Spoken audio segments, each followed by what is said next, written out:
말씀 전하겠습니다. 모두 기억하시겠지만 올해 초에 우리는 요한계시록 1장 말씀으로 한 해를 시작했습니다. 특별히 요한계시록 1장 3절 말씀 한번 우리 다 같이 한번 읽겠습니다. 시작. 이 예언의 말씀을 읽는 자와 듣는 자와 그 가운데 기록한 것을 지키는 자는 복이 있나니 때가 가까움이라. 아멘. 예. 여러분, 신약 성경에는 예수님의 팔복만 있는 것이 아니라 계시록 7복이 있는데 이 구절이 계시록에 나온 7가지 복 중에 첫 번째 복입니다. 이 말씀을 읽는 자와 듣는 자들과 또 마음에 지키는 자들은 복이 있도다. 이 소망 가지고 이제 금요일마다 매주 강해를 시작했습니다. 강해를 시작한 첫 주 금요일 날 막 500~600명이 나와서 막 이중 주차하고 막 엄청났었는데 한 주에 100명씩 빠지시더니 이제 지난주에는 한 150명 정도 완주하신 분들과 함께 했습니다. 여러분, 저는 이해합니다. 일주일 내내 이민 생활이 얼마나 빡빡한지 금요 저녁에 교회 나오는 것이 쉽지 않은 시간인 것을 알고 있고, 또한 여러분이 돌봐야 되는 일상이 얼마나 소중한지도 저는 이해하고 있습니다. 마지막까지 마음 모아주신 성도님들께 감사드리고, 그래도 시작을 같이 했으니까 마지막도 같이 해야 되겠다 제가 생각한 것이에요. 처음과 마지막만 같이 하면 이제 반은 하신 겁니다. 그래서 여러분 함께 해주시고, 영상이 다 올라가 있습니다. 오늘 나눠드린 강의안이 20개가 준비되어 있어요. 거기에 666, 천년왕국, 또 14만 4천 명, 아마겟돈 전쟁, 이 모든 이슈들을 좀 다뤄놨습니다. 여러분 언제든지 참고하시면 유익하겠습니다. 그래서 오늘은 결론인 21장, 22장을 좀 다루고자 합니다. 사도 요한은 그의 마지막 환상으로 그리스도의 재림 후에 이루어질 완성된 하나님의 나라, 그 나라에 대한 2가지 비전을 보게 됩니다. 하나는 새 하늘과 새 땅이고, 또 하나는 거룩한 성 새 예루살렘입니다. 요한계시록 21장 1절 2절을 보시면, 또 내가 새 하늘과 새 땅을 보니, 보았죠. 무언가 처음 하늘과 처음 땅이 없어졌고 바다도 다시 있지 않더라. 또 내가 봄에, 두 번째 본 거죠, 거룩한 성 새 예루살렘이 하나님께로부터 하늘에서 내려오니 그 준비한 것이 신부가 남편을 위하여 단장한 것 같더라. 이 2가지 본 환상을 좀 다루도록 하겠습니다. 첫 번째, 새 하늘과 새 땅. 여러분, 처음 하늘과 땅이 없어지고 당시 악의 근원으로 여겨 상징된 바다가 없는 새 하늘과 새 땅을 주님께서 보여주셨습니다.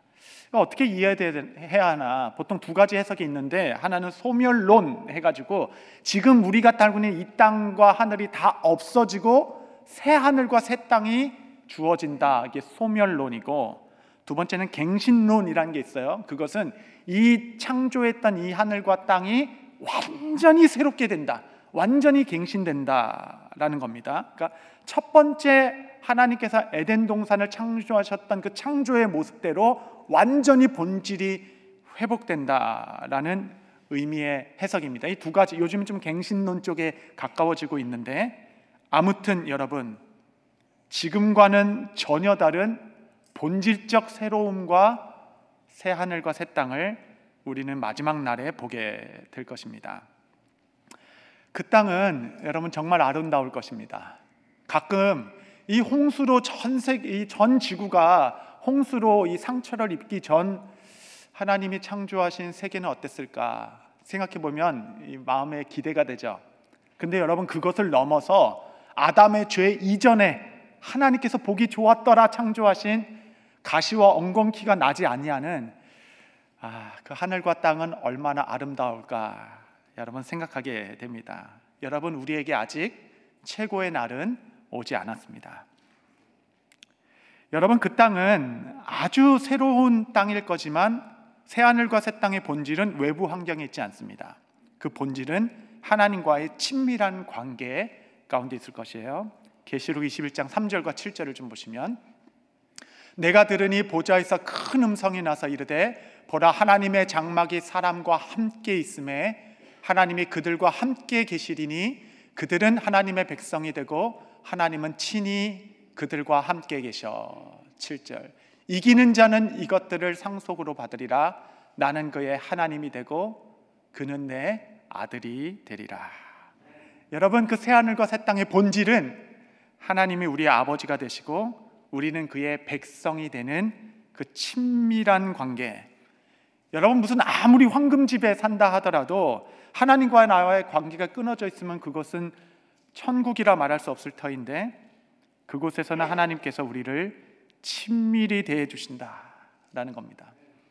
이게 하나님 나라의 본질이기 때문에 여러분, 천국은 이 땅에서 참고 참다가 죽어서 가는 곳이 아니라 이곳에서 우리를 성점 삼아 임하시는 하나님과의 친밀함을 누릴 때 거친 들이나 또 높은 산이나 거친 들이 그 어디나 내 주 예수 모신 것이 하나님 나라. 우리는 노래를 부르며 이 땅에서 하나님 나라를 경험하며 살아가는 것입니다.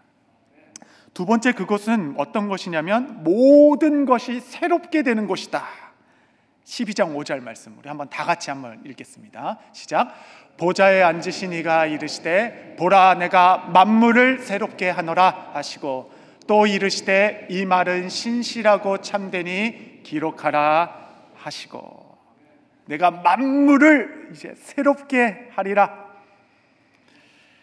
여러분, 우리의 좌절은 무엇이냐면 이 땅에서 은혜 받고 결단하고 돌아가면 늘 같은 자리에서 또 넘어지고 또 좌절하고 또 실수하고 늘 그 자리를 맴도는 것 같은 나의 어떤 한계와 연약함에서 오는 좌절이 우리 가운데 있지 않습니까? 은혜 받으면 하루 이틀은 좀 뭔가 특별한 것 같은데 번번이 실패하고 넘어지는 내 모습. 그래서 우리는 부단히 이 땅에 사는 동안 우리의 시선을 그리스도께 고정하기 위한 분투와 헌신의 삶을 살아가고 있죠. 때론 우리 변화 없는, 그렇게 지독히도 변화되지 않는 우리 자신을 볼 때 무기력함도 느낍니다. 그래서 우리는 정말 새롭게 되는 갈망을 갖고 이 땅을 살아갑니다. 그러나 주님, 여러분, 그날이 오면 주께서 모든 것을 완전히 새롭게 하겠다 말씀하십니다. 이 선언의 근거가 무엇인가? 근거는 21장 6절에 나와 있어요. 6절에 보시면 또 내게 말씀하시되 이루었도다.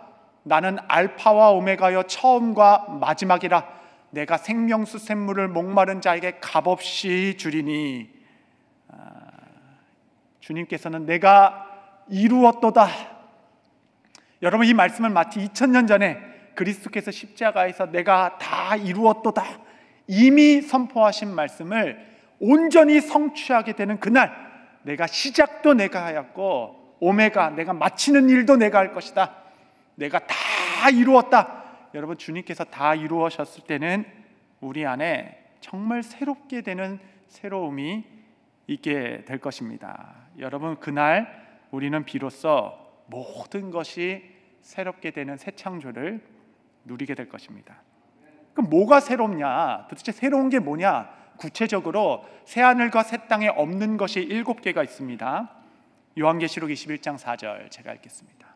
모든 눈물을 그 눈에서 닦아주시니 다시는 사망이 없고 애통하는 것이나 곡하는 것이나 아픈 것이 다시 있지 아니하리니 처음 것들이 다 지나갔음이로라. 다 지나. 눈물도 애통함도 아픈 것도 다 지나가는.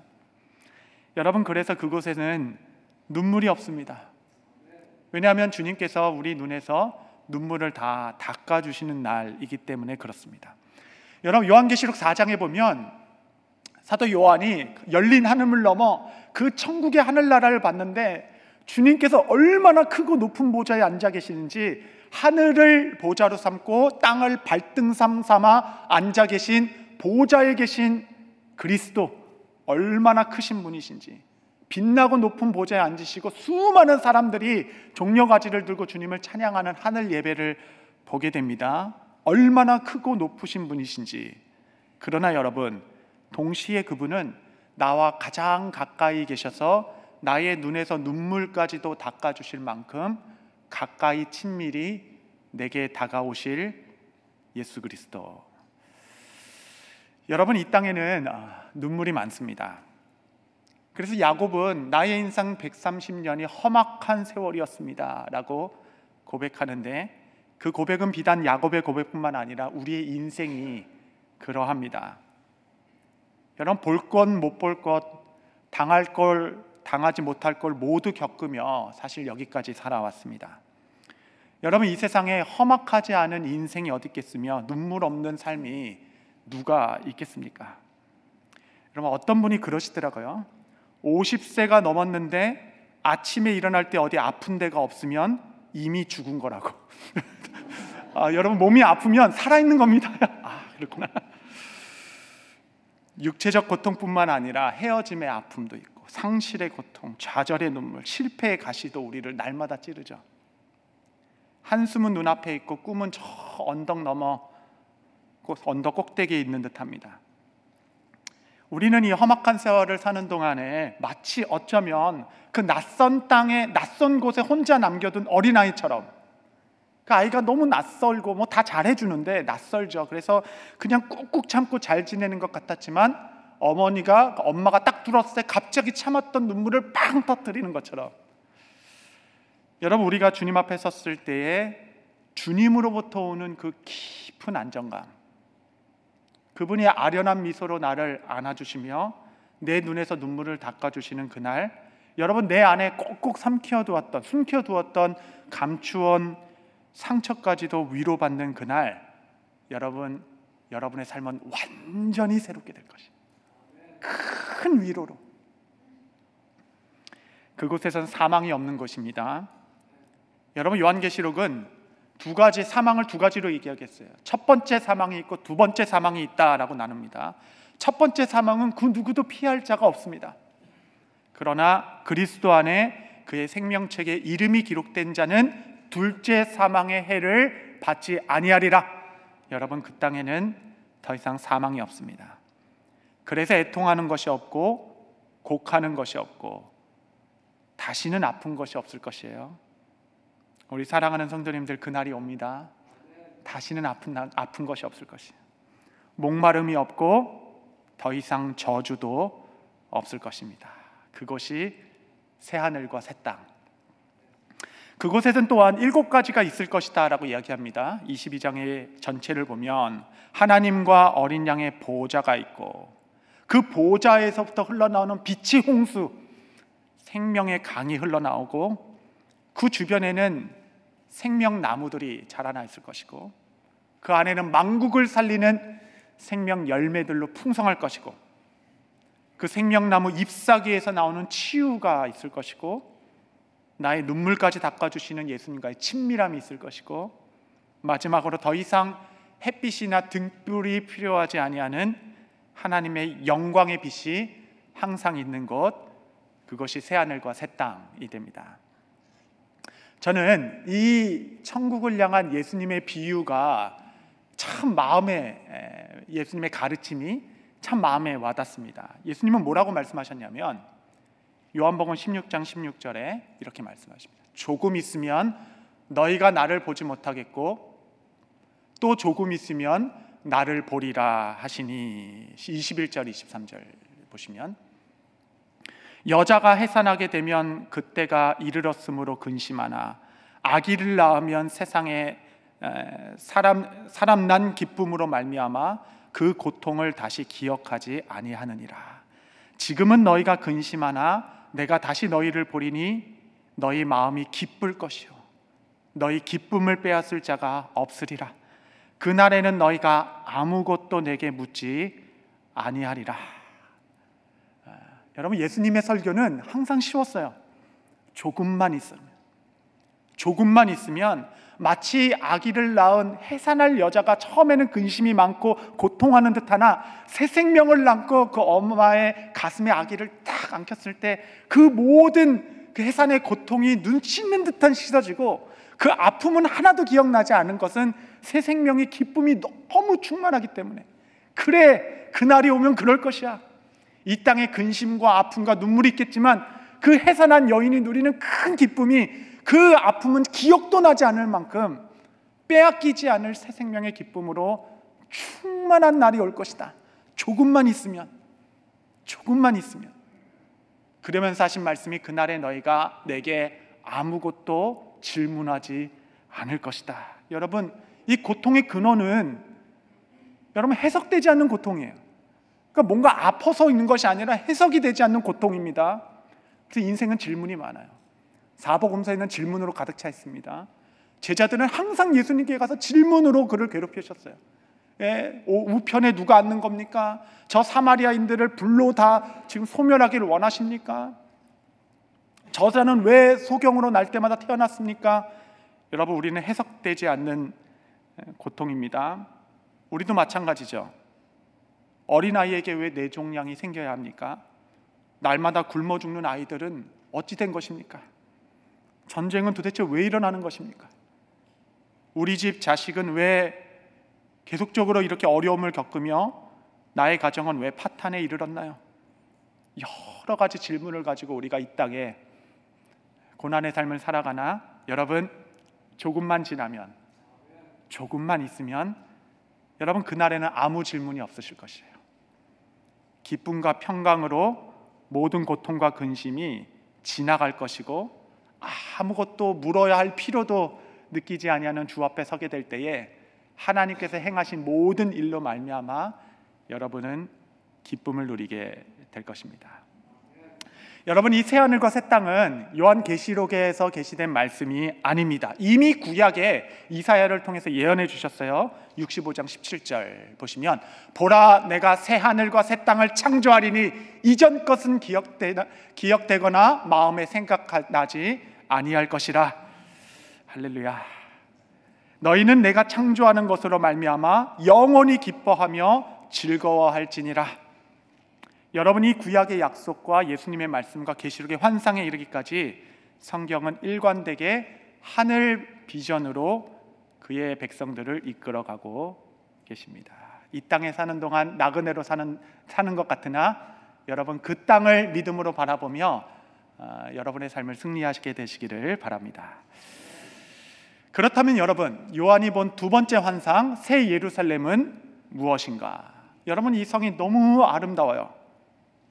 12보석이 이 성곽을 다 꾸미고 있고 하나님의 영광이 그 성 안에 충만합니다. 이 성은 지극히 귀한 보석으로 되어 있고 수정같이 맑다라고 이야기합니다. 성곽은 벽옥으로 되어 있고 성은 정금으로 되어 있다라고 말합니다. 여러분, 한국교회는 오랫동안 이 새 예루살렘을 우리가 갈 천국이라고 이해한 것 같아요. 그래서 예전에 제가 어떤 카세트 테이프를 들었는데 천국 갔다 온 사람의 어떤 간증 막 그런 거였습니다. 막 들어보니까 막 황금집이 있고 막 보석과 같은 막 휘황찬란한 그것이 있고 막 집집마다 사람들의 이름이 써 있는데 여기서 성도들이 아멘 아멘 할 때마다 그 집에 막 잔디가 쑥쑥 자랐다는 거예요. 그래서 야, 여기서 아멘 하면 천국에서 잔디 자라는구나 막. 뭐 그런 이야기들이었는데 사실은 우리가 둘이 말하는 이런 내용들은 새하늘과 새 땅의 묘사가 아니라 거룩한 성 새 예루살렘의 묘사이죠. 새 예루살렘은 우리가 죽어서 갈 천국에 대해서 말하고 있는 것이 아닙니다. 그러면 새 예루살렘은 도대체 무엇을 의미하는가? 요한계시록 21장 9절 10절 보시면, 7 대접을 가지고 마지막 7 재앙을 담은 7 천사 중 하나가 나와서 내게 말하여 이르되, 이리 오라, 내가 신부 곧 어린 양의 아내를 내게 보이리라 하고, 성령으로 나를 데리고 크고 높은 산으로 올라가 하나님께로부터 하늘에서부터 내려오는 거룩한 성 새 예루살렘을 보이니. 여러분, 이 새 예루살렘은 하나 어린 양의 신부 예수 그리스도의 아내를 말합니다. 그렇죠? 이 어린 양의 신부는 누구인가? 계시록 19장에 보면 어린 양의 혼인잔치에 참여하기 위하여 깨끗한 세마포로 옷 입힌 이 땅의 거룩한 성도들을 말합니다. 여러분, 새 예루살렘은 천국의 외형을 말하고 있는 것이 아니라 주께서 창조하실 새하늘과 새 땅에 그리스도와 함께 누릴 주인공, 어린 양의 신부 예수 그리스도의 몸된 교회를 상징합니다. 계시록 21장에 이 새 예루살렘을 수식하고 있는 많은 단어들, 생명나무, 사망이 없는 곳, 권세, 새 이름, 생명책, 새 예루살렘 등등의 이 모든 수식하는 단어들은 동일하게 한 번 더 쓰이는데, 그것은 계시록 2장 3절에 소아시아 7교회들, 소아시아에 있는 7교회들에게 너희가 잘 견디면 너희가 이렇게 될 것이야, 그들에게 비전으로 이야기해 주시는 7 상급과 동일합니다. 너희가 이렇게 될 것이야, 그 수식했던 내용 그대로 새 예루살렘을 설명하고 있습니다. 이것은 완성될 교회를 향한 비전입니다. 새 예루살렘 성은 정사각형의 입체 모양입니다. 동서남북 내면에 3개의 문씩, 그러니까 12개의 문이 있어요. 3개, 3개씩 4개. 근데 그 문에는 12지파, 이스라엘의 12지파의 이름이 기록되어 있다라고 합니다. 그리고 성곽에는 12기초석이 있어요. 그 기초석 위에 세워진 겁니다. 그 기초석은 신약의 12사도의 이름이 기록되어 있다고 해요. 구약의 12지파가 문이 되고 신약의 12사도의 가르침이 기초석 삼아 세워진 그리스도의 교회를 말하는 것입니다. 그래서 총신대 이필찬 교수님께서 기가 막힌 정의를 기록하셨는데, 새 예루살렘은 내가 본 천국이 아니라 그리스도의 신부 곧 교회 공동체가 종말에 어떠한 축복을 경험할 것인가를 묘사하는 것이다. 여러분, 요한계시록은 사도 요한의 7가지 환상으로 되어 있어요. 요한계시록은 부단히 이 7이라는 숫자를 고집합니다. 사도 요한이 본 마지막 비전, 그 마지막 비전은 그날에 완성될 교회의 모습이었습니다. 여러분, 당시 소아시아 7교회들은 다 병들어 있었어요. 이렇게 초라하고 보잘것없고 연약한 공동체일 수 없습니다. 그들은 때리는 대로 다 맞았고 가두는 대로 다 갇혔습니다. 많은 이들은 배교하였거나 또한 순교하였고, 많은 이들이 맹수의 굴이나 토굴에 던져지는 상황이었습니다.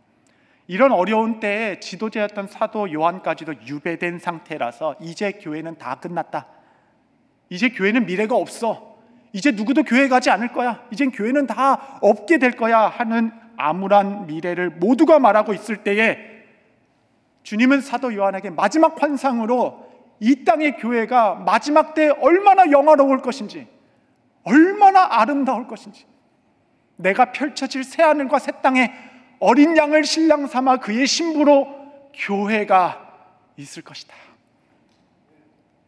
여러분, 비전은 말이 아니라 그림입니다. 요한아, 교회가 없어질 것 같니? 이것이 이 교회가 장차 누릴 영광이다. 얼마나 존귀하고 아름다운지. 여러분, 비전은 말이 아니라 그림입니다. 그림을 비전으로 보면서 우리는 쫓아가는 것이에요. 이 땅에서 교회는 상처도 있고 아픔도 있고 연약함과 갈등에 신음할 수도 있지만, 마지막에 우리는 분명히 어린 양의 신부로, 새 예루살렘으로, 마치 신부가 곱게 단장한 모습으로, 보석같이 빛나고 수정같은 맑은 모습으로 주님 앞에 서게 될 것입니다. 여러분, 결국은 비전이란 완성품을 보는 능력입니다. 어떤 사람이 그냥 큰 돌덩이를 보면 아유, 이 돌덩이 어떻게 하지만, 유능한 조각가는 그 돌을 보며 이 돌이 깎이고 마름질되어서 만들어낼 아름다운 조각상을 미리 보는 것입니다. 그래서 그 돌이 귀하죠. 그래서 때론 원석과 같은 우리 교회가 여러분 소중합니다. 성도 여러분, 요한계시록에 7복이 있다고 말씀드렸죠. 맨 처음에 읽은 복이 첫 번째 복입니다. 이제 여러분께 7복 중에 마지막 복을 알려드리려고 합니다. 요한계시록 22장 14절 보시면, 자기 두루마기를 빠는 자들은 복이 있으니 이는 그들이 생명나무에 나아가며 문들을 통하여 성에 들어갈 권세를 받으려 함이리로다. 여러분, 7복 중에 마지막 복은 그날에 옷을 빠는 자, 즉 새 예루살렘 그 성에 들어갈 권세를 받은 자가 복이 있도다. 그게 계시록의 마지막 복이에요. 그런데 여러분, 그 거룩한 성 새 예루살렘에 들어가는 복은 그날 거기서 얻는 것이 아니라 오늘 여기서, 오직 그리스도를 통하여서 그 성에 들어갈 수 있는 것입니다. 우리는 그날 거기서가 아니라 지금 여기서 이처럼 연약해 보이고 누추해 보이는 그리스도께서 반석되신 교회를 통하여 우리는 그리스도의 몸의 일원이 되는 것입니다. 여러분, 이것이 교회의 권세와 신비입니다. 여러분, 이 땅의 교회는 연약해 보이나 가시적 하나님의 나라. 여러분, 이 땅에 교회만 할 수 있는 두 가지가 있어요. 그것은 세례와 성찬입니다.